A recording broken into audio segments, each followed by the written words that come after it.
कमल पार करके उससे ऊपर पहुंचना होता है। वहां अष्ट कमल है जो भंवर गुफा से पहले आवस, वहां पर पारब्रह्म का लोक है, और पारब्रह्म पार करके भंवर गुफा, फिर उसके बाद सतलोक आ जाता है।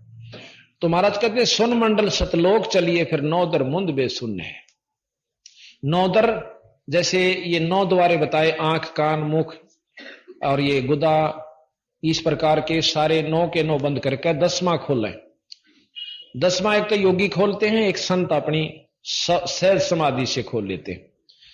सुन मंडल सतलोक चलिए, 9 दर यानी दरवाजे मूंद विशुन्य है, बिन चश्मियों एक बिंब देखा, बिन श्रवण सुनी धुनी है। कानों से नहीं सुनी जाती, वो अंदर एक और व्यवस्था है जिससे हम वो चीज सुनते हैं। चरण कमल में हंस रहते बहुरंगी वरियाम है, सूक्ष्म मूर्ति श्याम सूरति अचल अभंगी राम है।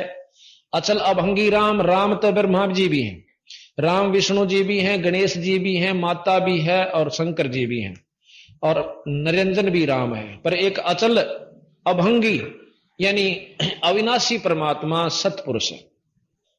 चरण कमल में हंस रहते बहुरंगी वरियाम है, सूक्ष्म मूर्ति श्याम सूरति अचल अभंगी राम है। 9 सुर बंद निसंग खेलो 10वें दुर्मुख मूल है, मालिन कूप अनूप सजनी बिन बेली का फूल है। श्वास उसास पवन को पलटे, नाग फनी को भूच है, और सुरत नृत्य का बांध बेड़ा, फिर गगन मंडल को कूच है। अब ये योग विधि बताते हैं कि योगी क्या करते हैं कि एक नाभि जो है, नाभि की नली जो जाती है कमल में, और उसके बीच में बारीक सी नाड़ी है, उस नाड़ी को एक नाग के सी और नाड़ी है, उसने उसके 3 लपेटे ला रखे हैं, और उस नाड़ी को जैसे पाइप का धागा बांध दे, पानी इधर का इधर इधर का इधर रह जा, न्यों कर रखा है। उसको खोलते हैं योगी अपनी प्राणायाम विधि से, सांस छोटा करके। वो सांस से खड़ी है, और जब वो सांस कम नहीं जाता अंदर ने तो वह मुड़ जाती है और ढीली हो जाती है, तो फिर योगी उसमें प्रवेश करके उसको पार कर जाते हैं। अब महाराज कहते हैं ये हमारा रास्ता नहीं है, ये योगियां का बता रहे हैं आपको।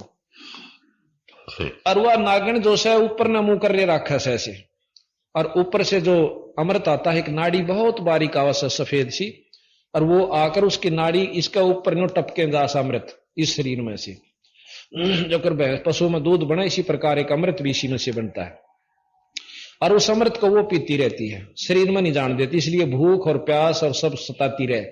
और जब इसको मार लेते हैं तो भूख प्यास कम हो जाती है और शरीर में कांति यानी बहुत तेज आ जाता है। तो यहां बंदी छोड़ महाराज कहते हैं कि श्वास उसास पवन को पलटे, नाग फनी, उसको नाग फनी, नाग के सी फण है उसका, को भूंच है यानी उसको नीचे नहीं करना है, और सुरत नृत्य का फिर बांध बेड़ा, गगन मंडल को कूच है, फिर ऊपर न चलना अपन। अब कहते हैं सुन ले योग वियोग हंसा भाई, शब्द महल को सिद्ध करो, और यो है गुरु ज्ञान विज्ञान वाणी, जीवत ही जग में मरो। अब महाराज कहें इसने भी छोड़ दे, तेरे बस का नहीं है। अब शब्द महल को सिद्ध करो, सुरत और शब्द का अभ्यास कीजिए। सुरत और शब्द का जब अभ्यास हो जाएगा, शब्द महल को सिद्ध करो, और सुन ले योग वियोग हंसा, शब्द महल को सिद्ध करो, यो है गुरु ज्ञान विज्ञान वाणी, तुम जीवित ही जग में मरो। जीवित मरना विकार छोड़ दे, काम क्रोध मोह लोभ अहंकार, बीड़ी शराब मांस काम क्रोध मोह लोभ अहंकार तो बहुत वारी छूटेंगे, परंतु ये 5 और 3 4 जो हमने ला रखे ना, बीड़ी पीना, मांस खाना, सुल्फा पीना, फीम पीना खाना, और वही शराब मांस, ये इन विकारों ने तो छोड़ दे, और फिर अंदर जो वस्तु है वो हम बताओ उस नाम के जाप्त पाले। जिस सिद्धि को पाने के लिए तपस्वी तप करते हैं। गरीबदास जी महाराज कहते हैं कि हमारे इस शब्द महल में सिद्ध 24 और हंस बिछोड़े विश्वे 20। देख कितनी गहराई में ले जाएंगे बंदी छोड़, कि शब्द महल में सिद्धि 24। ये कहते हैं शब्द महल को सिद्ध करो, योग गुरु सुन ले योग वियोग हंसा, शब्द महल को सिद्ध करो। फिर कहें इस शब्द महल में सिद्ध 24, सिद्धि 24 आ जाएंगी। कौन कौन सी?